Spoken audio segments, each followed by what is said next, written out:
بیرنز weekly کی ایک report کے مطابق چین کی جانب سے وبا کی روک تھام کی پالیسی کو بہتر بنانے کے ساتھ ساتھ سرمایہ کاروں نے گزشتہ برس کے اکتوبر سے چین کی اسٹاک مارکیٹ کو 50% سے زائد کی ترقی دی ہے۔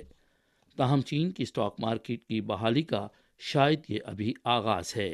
فنڈ مینیجرز کا خیال ہے کہ رواں سال کافی اسٹاکس کی قیمتوں میں نمایاں اضافہ ہوگا۔